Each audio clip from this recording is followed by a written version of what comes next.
Já está no ar o programa Lições da Bíblia dessa semana.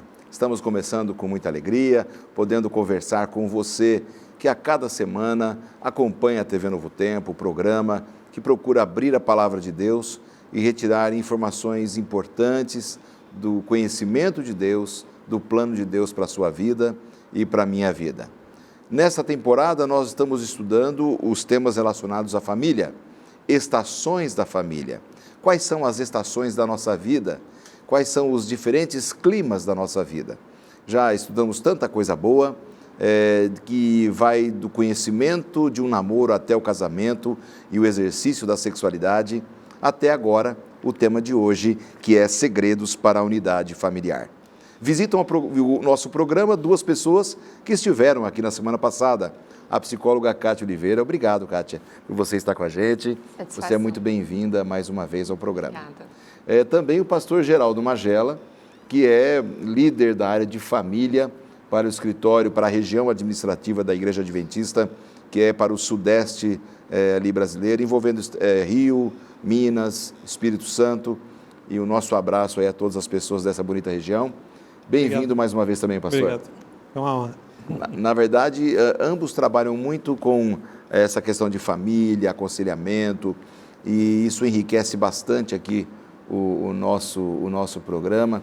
A Kátia até me presenteou aqui com um bonito livro. Obrigado, viu, Kátia? Por nada. Você tem 2 livros publicados, né? E esse livro, Hiperconectados, tem a ver muito com comportamento, isso afeta muito a família. E realmente eu quero te agradecer aí pelo presente e tenho certeza que vou gostar muito dessa leitura aqui. Vamos começar o nosso programa, meus amigos. Temos um tema bastante importante hoje e esperamos que os nossos amigos em casa gostem, apreciem dos conselhos de Deus para a unidade familiar. Kátia, você pode orar para a gente, por favor? Claro. Querido Deus, muito obrigado pela oportunidade que temos de mais uma vez abrirmos a Tua Palavra. Que o Espírito Santo esteja conosco, iluminando a nossa mente e que possamos colocar em prática aquilo que o Senhor deseja para a nossa vida. Fica conosco e nos abençoe, em nome e por amor de Jesus. Amém. Amém. Amém. Vamos ouvir palavra do autor nesse momento.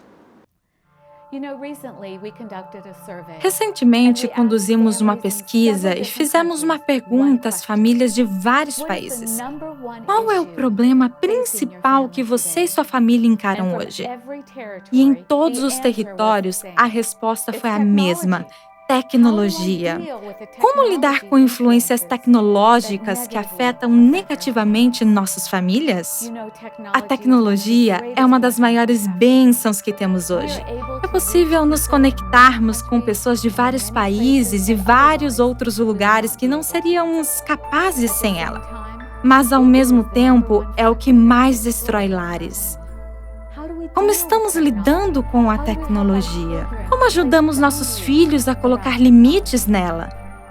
A verdade está nas nossas famílias. Temos que criar zonas de tecnologia.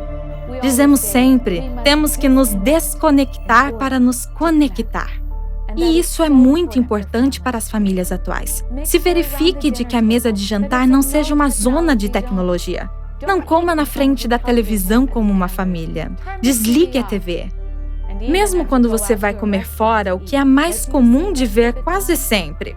Famílias inteiras com os olhares em seus dispositivos tecnológicos. Temos que desligar esses dispositivos e conectar com a verdadeira fonte de vida, Jesus Cristo. E já estamos prontos depois do Palavra do Autor, já temos um direcionamento daquilo que vamos ver nessa semana. Eu estou aqui com um manual aberto, eu espero que você esteja também com o seu, nós estamos aqui com o nosso.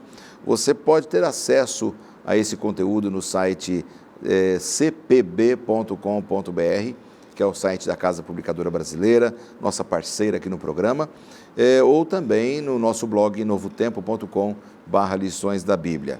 Tenha sempre aí um manual em suas mãos, porque isso se torna muito relevante para você acompanhar, vai fazer um novo significado, vai trazer um novo significado na sua mente, tudo aquilo que estamos estudando. Você já percebeu, você que acompanha o programa, que nós estamos estudando as estações da vida, né? Eu já falei um pouquinho na abertura, mas a vida familiar ela é feita de diferentes estações, distintas estações da vida. Quando estamos solteiros, quando começamos a namorar, quando nos casamos, quando vêm os filhos, quando os filhos vão embora e o ninho fica vazio, quando envelhecemos, quando morremos. Mas a Bíblia tem conselhos para todos nós nessas fases todas. É interessante como o autor, né, pastor Magela, trabalhou, os autores, são um casal, né, o Cláudio e a Pamela, como eles trabalharam essas diferentes estações da vida, como se a gente estivesse dentro de um trem viajando, esse trem fosse passando em diferentes estações que vão nos aproximando do nosso destino final, né? Sim, sim. A gente sempre ouve falar em etapas da vida, né? Estações soa mais bonito, né? E a gente vai crescendo cada fase da nossa vida.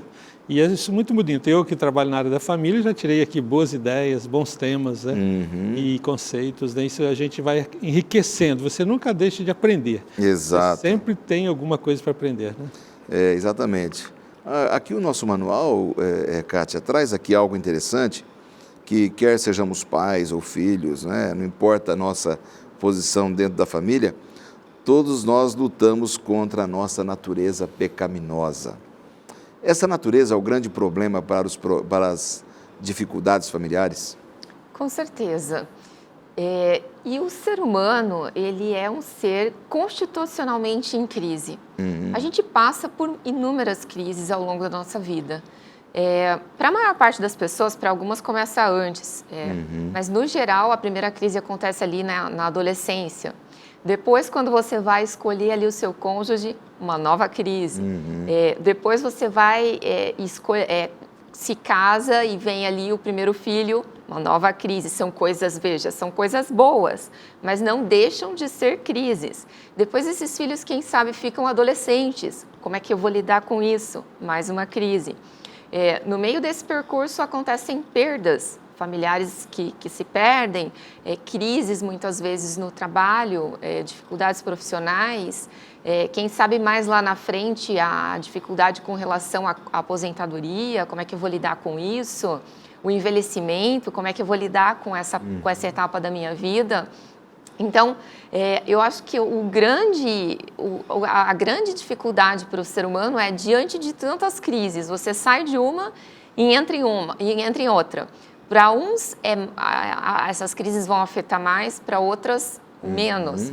Mas eu acho que a lição, ela deixa bastante assim claro que a única forma de você lidar com isso é se mantendo fiel a Deus e a sua palavra. Não tem uma outra fórmula, não tem um outro segredo mágico para você passar por todas essas crises de maneira mais ou menos tranquila. A natureza pecaminosa é algo muito complexo, né? Ela é um peso sobrenatural que a gente recebe, né, em nossa natureza humana. Então, com todas essas etapas de crise, a natureza pecaminosa acaba complicando ainda mais ainda, né? Eu sempre falo, onde eu vou assim, nos encontros, palestras, né, para as mulheres, não existe casamento perfeito. E para os homens eu também falo, não existe a mulher ideal, né? O senhor fala isso, aí alguém vai se decepcionar lá em casa. Poxa, eu pensei que existisse. Mas a verdade é que as discórdias, né? O tema da lição é unidade. E para ter unidade, não pode ter discórdia. E a gente, às vezes, entra em conflitos de vontades, conflitos de horários, conflitos de prioridades, conflitos, como ela mesma disse, que vem das crises, né? Hoje, por exemplo, crise financeira, né? Todo mundo sofre com isso, isso gera uma instabilidade tremenda. E aí as opiniões, né? E como que resolve-se isso? Como? A professora Kátia já deu aqui uma pincelada, né? Somente mesmo com uma fé para que esse castelo que é a família não venha se desmoronar e venha arruinar principalmente os filhos, né? Que sofrem bastante, né? Exatamente. O apóstolo Paulo, ele fala muito sobre essa questão familiar, sexual, a conduta do marido, da mulher, a família como um todo, a família de um cristão. E aqui no livro de Efésios, no capítulo 2, versos 11 a 22, também em Gálatas, capítulo 3, verso 28, Paulo faz uma ilustração para descrever uma nova unidade em Cristo, né? O que vocês poderiam comentar? Queria começar com a Kátia e depois o pastor Magela também. Ele faz uma analogia entre o corpo e o edifício, né? Assim como o corpo ele tem diversas partes, acaba se complementando, né? Elas estão integradas, né? Exatamente. Questão da unidade mesmo, né? Interessante isso. Falar de unidade é fácil, viver é difícil. E esse procedimento de unidade não quer dizer uniformidade. A gente tem que entender que você vive como uma pessoa que pensa diferente, que gosta de coisas diferentes, que tem horários diferentes, que tem temperamentos diferentes. Então você tem que submeter-se. Nós vamos abordar isso mais à frente, mas a essência da unidade é Cristo, na vida da pessoa e no seio da família. E aí tem uma outra figura de linguagem que aí o manual aborda, que é uma roda, né? Com seus raios. Quanto mais próximo do centro, mais próximos os raios estão. O centro é Jesus. Quando o centro é Cristo na família, todos vão estar em perfeita unidade. E esta é a grande vontade de Cristo, a oração sacerdotal, que é o tema desta semana, de João 17, que diz que Cristo quer que nós sejamos um com Ele, como Ele é um com o Pai. E nós sejamos um entre nós. E desta maneira, a fé em Jesus Cristo é que vai remover todas as diferenças, todas as imperfeições, todas as desigualdades para que a gente possa ter a harmonia de um funcionamento, de um edifício bem estabilizado, de um corpo bem funcional, que é a saúde também. Né? Então, nesse contexto do pecado, da natureza pecaminosa, só é possível ter unidade familiar em Cristo, Kátia? Sim. Como você vê essa relação? Com certeza. É bem interessante que eu anotei aqui um texto de Efésios 4, de 24 a 32. E ele fala das mudanças práticas que Cristo traz à nossa vida. Então, ele fala ali das características do novo homem, em que ele apresenta ali, por exemplo, que o novo homem, ele não mente, ele trabalha, ele faz o que é bom, ele diz palavras que promovem a edificação, ele se afasta da amargura, ele se afasta da gritaria, ele é benigno, ele é misericordioso, ele perdoa uns aos outros. Enfim, é um estilo de vida que honra a Deus. E aí é interessante, pensando nisso, que as pessoas até conseguem demonstrar esse estilo de vida bonito, que deveria ser a conduta de todos nós, às vezes na igreja, no trabalho, mas quando chega em casa, a pessoa tira a máscara, joga num canto e aí ela se revela. Vira um monstro. Vira um monstro. E aí é interessante a gente pensar que dentro da nossa própria casa está quem? Quem se importa conosco de verdade. E aí, muitas vezes, a gente acaba sendo cruel e sendo um monstro com quem, de fato, se importa com a gente, ama a gente de verdade, né? Então, seria importante que as pessoas parassem de fingir e começassem a tratar bem, de fato. A gente deveria tratar melhor os de dentro da nossa casa do que a gente trata os de fora. Agora, por que será que acontece isso na relação familiar? Uma tendência de se tratar mal os que estão perto e bem os que são de longe. Que baixa a guarda, né? Baixa a guarda. Ela usou um termo que os psicólogos usam muito, a máscara. A gente tem que ser profissional na rua, né? Mas em casa somos o que somos. Eu sempre falo, você quer me conhecer, passa 3 meses lá em casa. Você vai me conhecer. Na verdade, quando Jesus está dentro de casa, é melhor ainda. Aí inverte.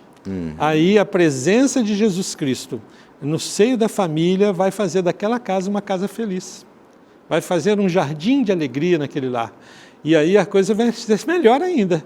Se você tem vontade de chegar em casa, se você corre para chegar em casa, se você quer chegar em casa, isso é um bom sinal. Agora, se você está com preguiça de chegar em casa, se você não quer chegar em casa, se você está demorando para chegar em casa, isso é um mau sinal. Tem alguma coisa errada. Mas é fácil resolver isso aí, é muito simples. É só buscar Jesus. É a presença de Cristo através da comunhão, da adoração, do culto dentro de casa, os casais fazendo oração juntas. Não precisa, não tem nada de segredo. Uma das coisas que eu mais gosto é de ver a minha esposa fazendo oração. E eu tenho certeza que ela está orando pelos filhos e por nós também. E ela também gosta de me ver lendo a minha Bíblia, fazendo a minha oração. Isso nos dá unidade. A gente tira as arestas, a diferença da fé na esperança de Jesus. Eu acredito que não é um bicho de 7 cabeças, né? É uma coisa bem fácil, né? Bem fácil mesmo. A religião é fácil. Eu acho que as coisas são muito simples, os relacionamentos são muito simples. O ser humano que acaba complicando muito as coisas, criando talvez expectativas que o outro não pode suprir, jogando toda a felicidade, por exemplo, a pessoa tem uma expectativa que o outro a faça feliz. Não, eu preciso ser feliz, né? Então, quando você entende que você precisa ser feliz e a partir daí as pessoas estão perto de você também serão felizes, a coisa começa a muda de prisma. Eu pegar aí um gancho nela que eu me lembrei agora, muitos anos atrás eu vi uma entrevista, né, de um professor universitário, né? Aí o repórter perguntou para ele, o senhor é a favor do matrimônio? Ele falou, não, eu sou contra o matrimônio. Mas por quê? Olha, se você quer ser feliz, você não deve se casar. Aí eu falei, bom, tem coisa, né? Ele depois respondeu, mas se você quiser fazer o outro feliz, aí você pode se casar. A felicidade é a abnegação. A lição vai abordar isso aqui, no nosso manual, a gente vai entender isso aqui bem facilmente mais à frente um pouquinho. Alguns entram para a relação conjugal com essa visão meio egoísta, né?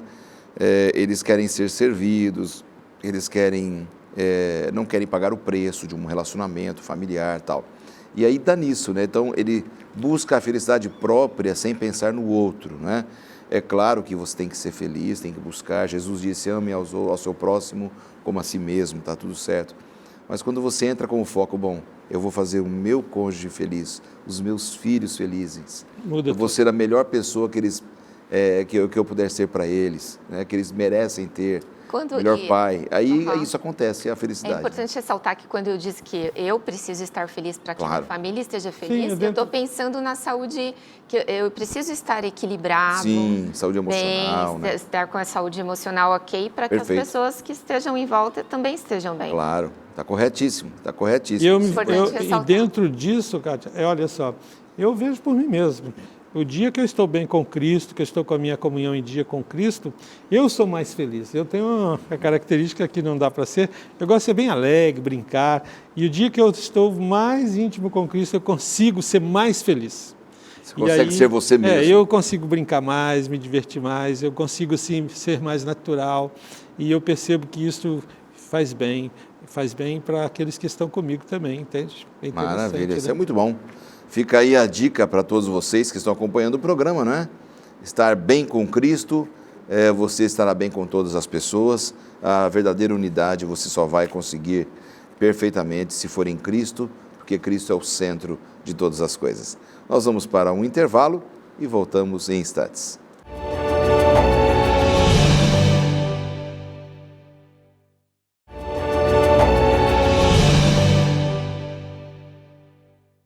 Estamos de volta e já oferecemos a você a oportunidade de estudar a Bíblia depois que o programa terminar. Você ter em casa acesso a um curso bíblico onde você possa consultar a palavra de Deus, a vontade de Deus para você, para a sua vida e para a sua família. Apresento para vocês o curso bíblico Princípios, que nós damos gratuitamente aqui no programa para todos os que solicitam. Este curso é para você crescer na caminhada com Cristo, crescer no conhecimento da Palavra de Deus. Ele é gratuito, ele é um presente aqui do programa Lições da Bíblia para você, um presente da Novo Tempo, e nós enviamos pelo correio sem nenhum custo. Você pode ligar em horário comercial para o telefone que está aparecendo em sua tela, código de área 12 21 27 31 21, e aí você vai poder solicitar o curso. Se você preferir antecipar e não ligar e entrar no nosso blog, lá também é possível solicitar o curso e você vai receber. Nosso blog novotempo.com/lições da Bíblia, tá certo? Está dado aí o presente e a gente retorna aqui com os nossos amigos o estudo do nosso tema da semana, Segredos para a Unidade Familiar. Já vimos no primeiro bloco, Cristo é o segredo, Ele é o centro de todas as coisas, né? Conforme nós estamos conversando aqui com os nossos amigos, a Kátia Oliveira, psicóloga, e o pastor Geraldo Magela, líder de família, ali para a região sudeste brasileira, na Igreja Adventista do Sétimo Dia. Nesse ponto agora, nesse segundo bloco, nós vamos conversar um pouco sobre a continuidade desses segredos. E aqui nós temos um texto muito específico de João 17, 22. Jesus orou para que os seus seguidores fossem um. Sim. E, aliás, esse é até o tema, né, principal do nosso texto, parte do texto principal dessa semana, de João 17, 22. Pastor Magela, como você vê esta oração de Jesus para que nós nos tornemos um? Olha, João 17, para mim, é o grande capítulo do livro de João. Eu gosto muito, é o meu livro favorito, é João. Eu chamo João do discípulo do amor, como todos chamam, mas é o evangelho da vida, o discípulo que realmente soube traduzir o evangelho de Jesus, aquilo que é a missão de Cristo na prática. E a oração sacerdotal de Jesus, para mim, é o centro deste livro. Com certeza vale a pena você orar, orando esta oração com Jesus. Ele intercedendo, ele estava ali tomando a forma de intercessor diante de Deus, como ele era um com Deus, para que os seus discípulos fossem um, e ele também abrangia todos aqueles que viessem a crer posteriormente, como aqueles que não estivessem pessoalmente com ele naquela ocasião. Então Jesus fala para Deus, que eles sejam um como eu sou um contigo. E a receita chama-se amor. Amor fraternal, amor de família, amor de unidade. O vínculo mais íntimo que existe nessa terra é a família. A figura mais bela que existe é o amor da mãe para o filho. A figura mais linda que existe é o amor do filho para com o pai. Então, neste aspecto, nós devemos tirar do nosso lar o amor e levar para fora de casa, no nosso trabalho, na nossa convivência. E quando nós amamos uns aos outros, como Ele nos amou, nós somos felizes. Essa é a essência da unidade. Então, se não amarmos verdadeiramente, se torna impossível, se não recebermos esse amor de Cristo, se torna impossível entendermos e praticarmos a unidade, Kátia? Com certeza. E é interessante a gente pensar no quanto que essa palavra amor, ela está desgastada hoje na nossa sociedade. Verdade. As pessoas, com 2, 3 semanas de namoro, viram para o outro e falam que amam, né? Eu amo você. E algumas até exigem que o outro faça isso, né? Então, é interessante a gente pensar que o amor, ele é uma atitude. Não é um sentimento, é uma atitude racional. A pessoa decide amar. E aí, quando a gente tem essa visão do amor mais como atitude, mais como ação, mais como comprometimento, fica mais fácil da gente entender essa visão de unidade. E o amor aqui, a palavra amor em João, é a palavra ágape em grego, é a mais usada. É o amor designado como o amor de Deus. Amor é a natureza de Deus. Quando nós entramos na natureza de Deus, nós entramos no amor de Deus. O amor de Deus não é natural ao coração humano, porque nós somos pecaminosos. Mas quando nós recebemos a Cristo pela fé, cremos em Cristo e dedicamos a nossa vida a Jesus, o amor entra em nós. E você se torna participante da natureza divina. Este foi o resgate de Jesus na humanidade. E é interessante, né, o que Jesus fala aqui, né? Amem-se uns aos outros como eu os amei. Mas só quando a gente entende o amor ágape de Deus que a gente consegue entender um pouco esse grandioso amor divino pelo ser humano. Porque não é tão simples você amar o ser humano com o amor divino, né? Amem uns aos outros como eu vos amei. Não é tão simples. Uma pessoa dar a vida pelo outro, né? Na lição passada foi amor eros, né? Exatamente. Agora é o amor ágape. O grego tinha várias palavras, né? O eros para a parte mais sexual, o ágape é o amor divino, o filéu as relações mais humanas, o amor mais humano, né? Interessante. Eu gosto muito daqui do aspecto que foi abordado aqui de 1 Coríntios 13, de 4 a 8. Lá diz: o amor é benigno, o amor não arde ciúmes, o amor não se ufana, o amor não se ensoberbece, o amor não é inconveniente, o amor tudo sofre, tudo crê, tudo suporta. E faz uma aplicação, coloca o seu nome lá, coloca lá, Geraldo é benigno, Geraldo não se ensoberbece, Geraldo não tudo se ufana. Suporta. Aí sim, eu estou vivendo o amor, eu creio, eu espero, eu realmente... viva o interesse do outro. Aí sim, você coloca o seu nome lá em 1 Coríntios 13, de 4 a 8. Troca a palavra ali e coloca a sua. Se realmente encaixar, você está de parabéns. Olha aí, boa dica, boa dica. Fica aí a dica para você, para mim, para todos nós, a importância desse amor. Mas tem uma palavra interessante que você estava falando, eu me lembrei, aí, Kátia, no caso, a empatia é você se colocar no lugar do outro, né? Eu acredito que a empatia seja fundamental para a gente poder buscar esse amor verdadeiro, né? É quando eu penso no outro, eu me coloco no lugar do outro. Não tem como você amar uma pessoa se você não se colocar no lugar dela, entender o ponto de vista dela. Acredito que as maiores confusões entre as pessoas e entre as famílias, dentro do seio familiar, tenham como base isso, você não entender, não se colocar no lugar do outro e gera uma guerra dentro de casa, né? A gente está vivendo, acho que num momento em que a gente nunca teve pessoas tão... Por que isso vem acontecendo, né? A gente nunca teve pessoas tão egoístas e tão voltadas para si como a gente vem tendo hoje. O que acontece? Nós temos uma geração de pessoas que foram criadas por pais superprotetores, que esses pais, essas crianças, elas cresceram ouvindo dos pais, olha, você é o mais especial do mundo, você vai conseguir ter tudo na vida.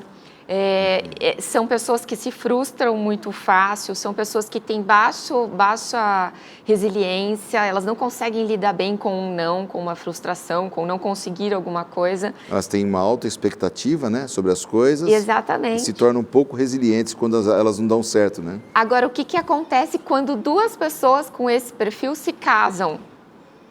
A situação fica muito complicada, né? Então, assim, como é que você muda isso? Mudando o seu referencial. Então, você precisa buscar outra referência. Qual que é a referência que o nosso manual aqui coloca? A referência é a cruz. A referência é Cristo. Não existe outra forma. Entendi, claro, perfeito, entendi. Quando a gente era criança, eu não sei se você participou disso, né? A gente brincava de cabo de guerra, né?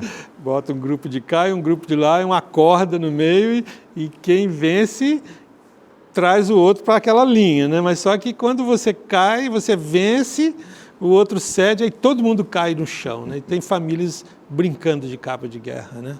Puxa para cá, puxa para lá. O egoísmo, isso que ela abordou, é justamente você pensar só no seu interesse, né? Tem uma interessante referência aqui de Primeiros Escritos, na página 119, escrito por Ellen G. White, diz assim: se o orgulho e o egoísmo fossem postos de lado, 5 minutos bastariam para remover a maioria das dificuldades. Que texto maravilhoso. 5 minutos.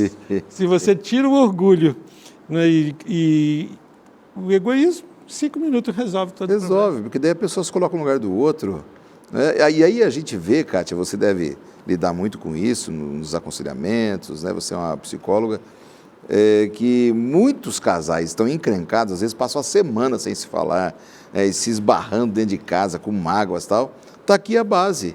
O egoísmo, ele é o que está levando, às vezes, um casal que vive desse jeito. Eu conheci, né, no meu ministério, alguns casais que, quando tinham as discussões, era aí uma semana, 2, dentro de casa, sem se falar. E eles falavam para a gente. Eu, como pastor, estou uma semana sem falar com a minha esposa. Vai dormir em quarto separado? Às vezes dorme na mesma cama, o mais distante possível, quase caindo no chão, né?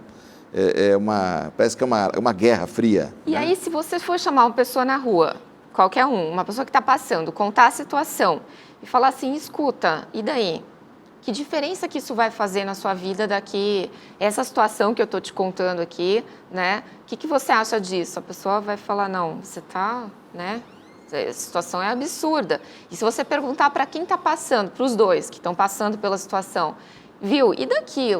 Essa situação, imagina ela daqui um mês, um ano, isso faz sentido para você? Você já quebra a pessoa, porque não faz sentido, às vezes são bobagens. Exatamente. É o eu, né? É o eu acho, eu tenho, eu gosto, eu sou, eu posso, eu mando, eu faço, eu quero. Aí vira um caos, né? A gente tem que se libertar do eu. Essa é a nossa grande luta, né? E este talvez seja o tema principal da unidade da família. Você se libertar de si mesmo para o bem-estar do outro é uma vitória, e é pela fé, pela comunhão, pelo aprendizado. Às vezes a gente erra, Sim. aí a gente tem que se arrepender e pedir desculpas, né? Exato. É fácil pedir desculpas, mas a gente não consegue às vezes, né? Uma vez conversando com uma adolescente, e estava num pé de guerra com a família, com os pais, especialmente com o pai, e eu fui conversar com ela, tal, a pedido da família. Ela falou assim: ó, pastor, é o seguinte, meu pai é a pior pessoa, é o pior pai que eu poderia ter na minha vida.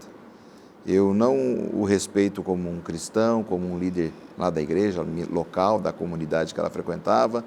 Ele só pensa nele, ele só pensa em trocar o carro dele. Eu tenho necessidades pessoais como moça, como mulher, e ele não vê isso, ele só pensa nele. Para ele, tudo.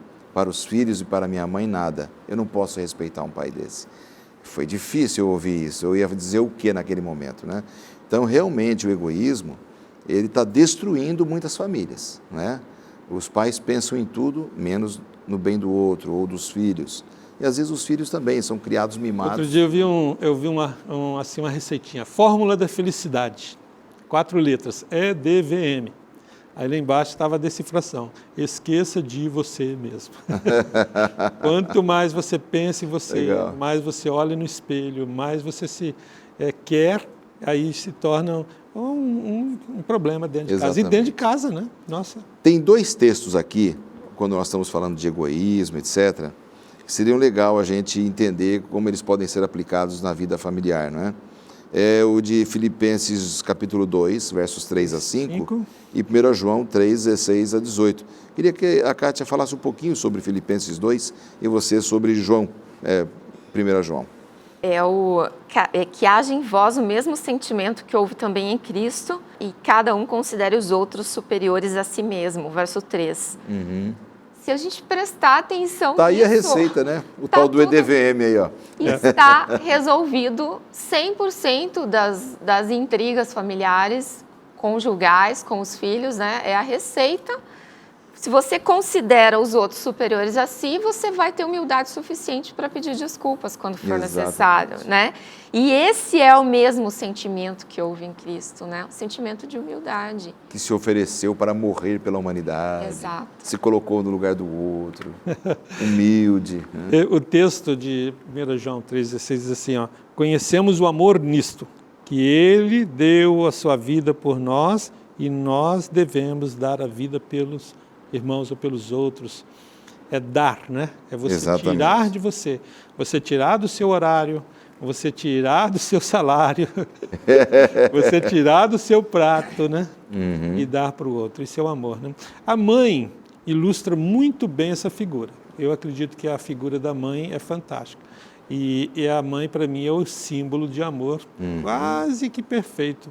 A mãe, ela consegue fazer isso. E nós precisamos aprender com elas sempre, né?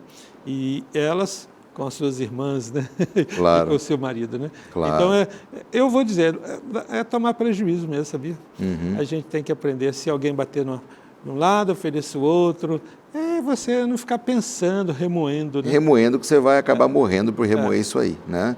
E nesses 2 textos que vocês leram, que fala do amor e fala da submissão, se colocar no lugar do outro, sentimento de humildade, a gente então passa a entender que para a gente ter um bom conselho para a unidade familiar, é a gente ir a Jesus, como a gente já viu, Sim. e colocar aos pés da cruz de Cristo toda essa natureza pecaminosa, e falar assim, Senhor, me transforma, porque por mim mesmo eu Isso sou um lixo. chama-se Né? conversão.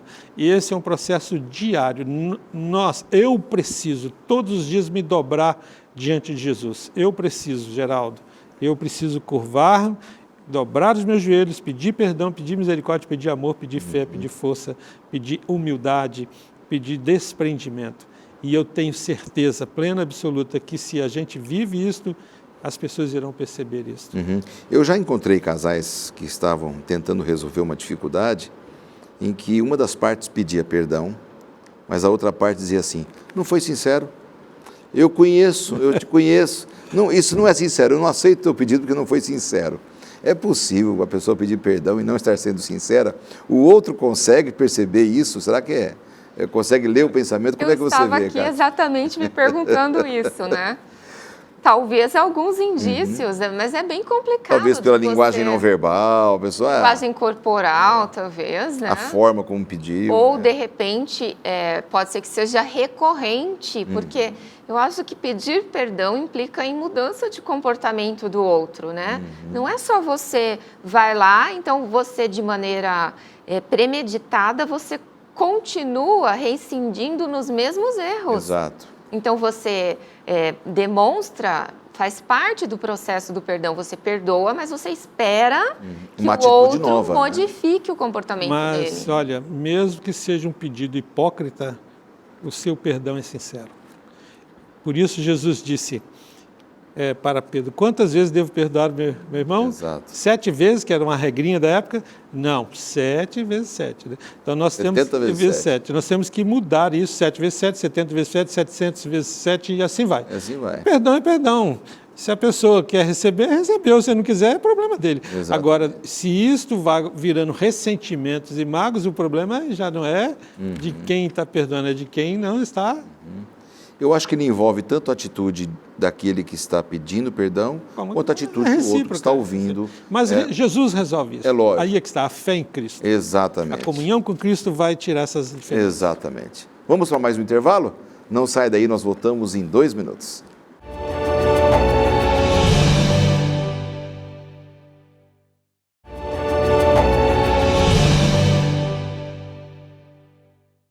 E já estamos de volta com o terceiro e último bloco. Passou tão rápido. Estamos conversando aqui com o pastor Geraldo Magela e a psicóloga Cátia Oliveira. Eles estão visitando aqui o programa e nos ajudando a entender melhor algumas mensagens especiais, alguns segredos especiais para a unidade familiar e como nós podemos ser felizes dessa forma. Já vimos aqui que Cristo tem que ser o centro, ele tem que ser o centro da família, tem que, a partir disso, as coisas se resolvem.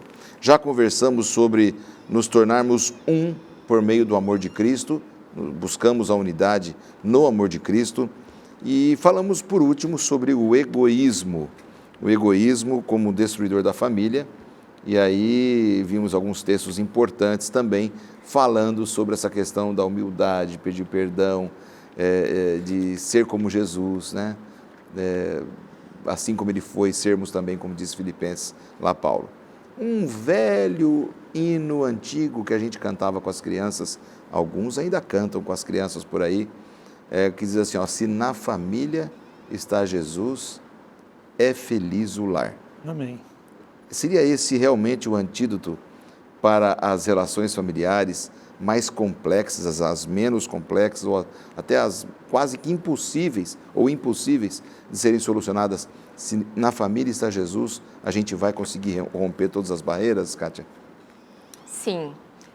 Eu acho que é importante ressaltar que, muitas vezes, para algumas famílias, devido aí o contexto de vida, a carga que eles trazem aí, talvez de traumas passados, de terem sido criados em famílias problemáticas, mas se você tem a presença, se essas famílias buscam a Deus, e se você tem a presença ali de um ambiente, você pode mudar.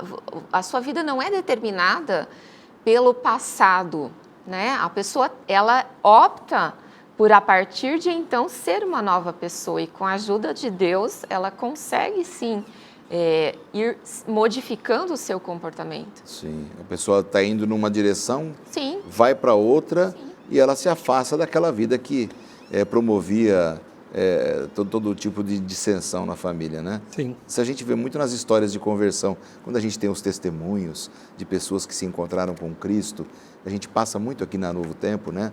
Programa Anjos da Esperança e outros programas que mostram histórias de vidas transformadas, a gente vê o impacto da presença de Jesus na vida de uma pessoa que não tinha essa presença e vivia uma vida absurda, né? Quer seja na sua vida familiar, na sua sexualidade, na sua profissão, pessoas meio delinquentes, às vezes delinquentes totalmente, mas quando se encontram com Jesus, o impacto é tão grande que elas se tornam submissas. E tem um texto aqui de Paulo, escrevendo aos Efésios, capítulo 5, verso 22, e depois o capítulo 6, verso 9, O verso 21 também é bom, de Efésios, pastor Magela. Queria que você falasse um pouco sobre essa visão da submissão do apóstolo Paulo. Eu até gosto mais um pouquinho dele, um pouquinho antes do capítulo 5, no capítulo 3, versículo 18, 19 e 20, diz assim, primeiro ele fala às esposas, depois aos maridos, depois aos filhos. Esposas, sede submissas ao próprio marido como convém no Senhor. Depois diz, esposos, amai a vossa esposa e não a trateis com amargura. E depois ele diz, filhos, em tudo obedecei a vossos pais, pois fazê-lo é grato diante do Senhor. Nesses três parâmetros, ali diz o título ali desse parágrafo, né, os deveres da família, parece que o apóstolo Paulo era até um departamental da família, a linguagem mais interna, era um líder do ministério da família, né?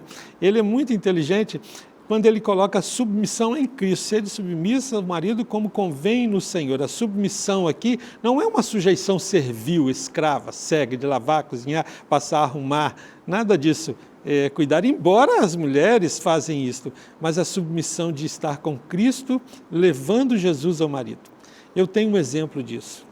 A minha mãe, para mim, foi um exemplo de submissão cristã diante do meu pai, que era um homem de temperamento forte, ele não era um homem convertido, e ele poderia ter até, a minha mãe poderia até ter abandonado meu pai. Eu lembro, mãe, vamos embora dessa casa. Eu falei, não, meu filho, não vamos embora não. Eu falei, mas por quê, mãe? Vamos amá-lo, vamos perdoá-lo. Amanhã é outro dia.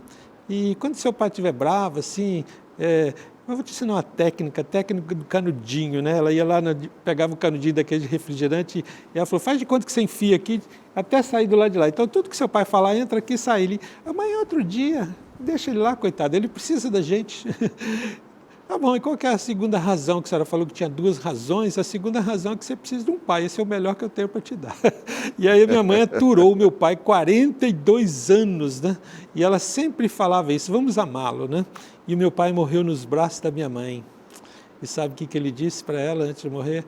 Eu agradeço porque você me ensinou a respeito de Jesus Cristo. Que beleza, e me suportou esses anos todos, eu te vejo lá no céu, e morreu nos braços dela. Então isso para mim é um exemplo de esposa submissa. Por outro lado, quando há conversão do marido também, o marido tem que amar, não irritar.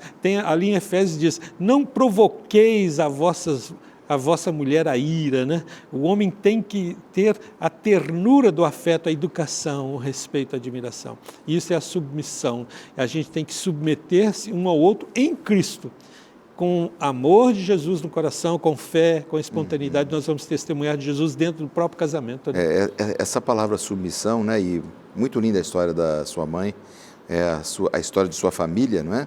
Acabou gerando a conversão do seu pai. Eu conheci essa história já, o teu irmão, o pastor Tosses, já tinha me contado isso, e realmente linda a história. E é uma história difícil de ver hoje, né, Kátia? Uma pessoa que decide ser submissa com um objetivo maior, espiritual até por detrás. Esse assunto da submissão, ele não é bem visto às vezes por grupos mais de apoio à mulher, apoio a crianças, etc. É claro que nós não estamos falando da submissão escravagista, aquela que o pastor Geraldo já citou aqui, não estamos Sim. defendendo a agressão à mulher, ou às crianças, ou aos filhos, não é isso. Mas é uma submissão do Senhor. A receita de Paulo em Efésios diz assim, amai as vossas mulheres como Cristo amou a igreja. Não tem como uma mulher ser submissa ao seu esposo se ele não amá-la. É uma troca, não é? O amor pela submissão. Eu acho que esse é o equilíbrio da família, Kátia. É interessante que você, olhando para o texto, você vê ali, para as mulheres é sujeitai-vos, a palavra central, e para os maridos é amai. E aí, quando você olha a troca disso tudo, eu chego à conclusão que não me parece ser difícil você se sujeitar a quem de fato ama você. Porque você espera o quê de uma pessoa que te ama de fato? Você espera maltrato? Você espera... Enfim, não. Você espera uma troca numa relação tranquila, numa relação assim, com todos os benefícios possíveis, com todos os aspectos positivos possíveis. Você não espera uma relação problemática, de abuso em hipótese alguma. Não é disso que o texto e nem a Bíblia está falando. Claro, claro. Sim, eu gosto de chamar isso aqui o princípio de vida, o princípio do lar. O princípio do lar, a prova da submissão cristã está no lar. É o princípio que gera o seu comportamento diante das pessoas que te ofende, que te persegue, que te machuca. E, às vezes isso é muito fácil no trânsito, por exemplo. Se você fizer uma besteira, você vai pagar, mesmo você tendo o direito do revídio. Isso a lei vai te condenar. Você não tem que ter direito de revidar alguém. E para mim o amor é o direito de ação e o direito de reação. Se você ama, você age por amor. E se você ama, você reage diante das provocações por amor. Quando são duas pessoas cristãs, é muito fácil. Se eu sou convertido, a minha esposa é convertida, é muito fácil. Agora, se tem um convertido e o outro não convertido, aí esse que é convertido, ele tem uma carga que é a carga de Cristo. Exatamente. Suportar um ao outro. Inclusive, nós já vimos aqui em semanas anteriores, até a lição trouxe um título bastante interessante, são aqueles que são solteiros espirituais. São os solteiros espirituais, aqueles que são religiosos sozinhos, né? Ou a esposa ou o esposo, seguem a fé em Jesus, mas o cônjuge não. É como se eles vivessem uma vida de solteiros no campo espiritual. É muito mais complexo, mas tendo amor, tendo submissão, tendo entrega, tendo essa compreensão da palavra, a tendência é que as pessoas se equilibrem e tenham uma vida feliz, mesmo vivendo uma situação ímpar, né, dessa forma.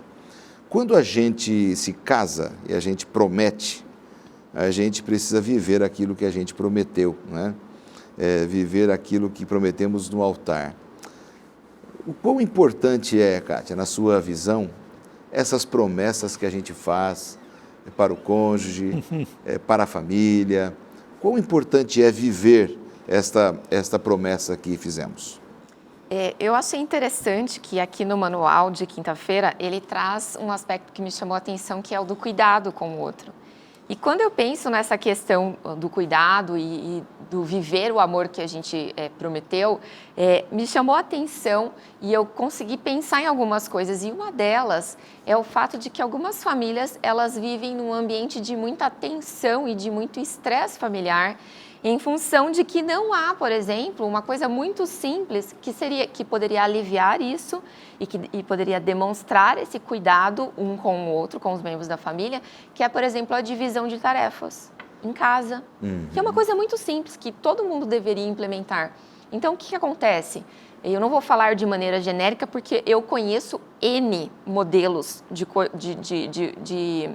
de famílias, de modelos que funcionam de maneira diferente. Mas o que acontece? Às vezes, o pai normalmente trabalha fora, a mãe trabalha fora, os filhos, por exemplo, têm famílias com filhos adolescentes. Então, os filhos adolescentes chegam em casa e eles não fazem absolutamente nada. Então, às vezes, a esposa, por exemplo, exige que, mesmo sem condições financeiras, ela fala assim, eu não quero fazer nada. E exige que o esposo, então, arque com todos os custos de fazer, por exemplo, todas as refeições fora de casa. Por exemplo, existe uma série de implicações de agir dessa forma. Então, os filhos falam, eu não quero participar com nada. Aí, muitas vezes, fica a responsabilidade de fazer tudo sobre uma única pessoa da família. E esse tudo às vezes, o supermercado, o preparo dos alimentos da casa, tudo mesmo, enquanto cada um vive ali no seu universo. Então, o pai muitas vezes fica no seu universo, os filhos ficam no seu universo, e todo mundo fica no seu universo, e uma pessoa às vezes sobrecarregada, que pode ser o esposo ou pode ser a esposa, porque eu conheço perfis diferentes, famílias que funcionam de formas diferentes, né? Sim. Então é importante a gente pensar que esse cuidado, ele pode se refletir simplesmente de você, por exemplo, organizar para quem não tem isso. Claro. Gostaria de deixar essa sugestão para quem está nos assistindo. Implemente na sua família. É importante que você ensine os filhos desde pequenas, mesmo as crianças pequenas. Elas podem ser ensinadas a fazer pequenas tarefas e ajudarem em casa e a terem responsabilidade, né? Ajudando a manifestar esse cuidado de um para com o outro. Eu poderia dizer, pastor Magela, que para a gente cumprir o que prometemos, viver o que prometemos, de cuidar do outro, de promover um ambiente satisfatório dentro de casa, que a gente faz no altar quando casa, né? É preciso haver comprometimento. Sim, 2 palavras, aqui o manual aborda. Compromisso, responsabilidade. E tem uma junção das 2 palavras, compromisso com responsabilidade. Eu assumi um compromisso no cartório, diante de um juiz, diante de testemunhas, diante do pai da minha esposa que ia cuidar dela. Eu assinei por isso e paguei também, né? E aí eu fui fazer isto. E aí eu chego em casa, a minha esposa tinha medo. Medo de tudo. Eu falei, e agora, né? O que eu vou fazer, né? Tinha medo do escuro, medo de tudo. Tudo você pode, não dormia. Eu falei, e agora? Vou devolver? Eu vou ligar para o 0800? Não tinha manual, não tinha assistência técnica. E eu, o que eu faço com essa mulher agora? Não dorme? E eu queria dormir, eu tinha medo. Uma criança, o pai dela teve que assinar para autorizar o casamento. E agora? Sabe o que eu fiz? Botei o joelho no chão. Falei, Deus, me ajuda aqui. E aí foi simples. Ela ficava com medo e ela fechava a mão. Eu simplesmente colocava a minha mão em cima dela, ela dormia. Interessante, né? Um exercício de amparo emocional. Você ela estava comprometido seguro. com a felicidade e realização dela, né? E ela dormia igual um passarinho. Outro dia me perguntaram, eu cuido da área ministerial, por que um pastor abandona o ministério, ou sai do ministério, ou do casamento? É simples, irresponsabilidade. Falta de responsabilidade e falta de compromisso, né? Eu tenho um compromisso com Deus, com a sociedade, com a família dela e com ela mesma. E isso é amor. Exatamente. Isso é amor. Então vamos viver o amor e vamos terminar o programa porque o tempo acabou. Obrigado, pastor Magela, pela sua participação, colocando aqui alguns conceitos sobre como a gente pode ter unidade familiar. Kátia também, obrigado pela sua participação. Agradeço pelo convite, e você é sempre muito bem-vinda, que Deus abençoe você também, Magela, e a todos vocês em casa. Obrigado pela audiência, vamos buscar a unidade familiar e a felicidade em Jesus. Até a semana que vem.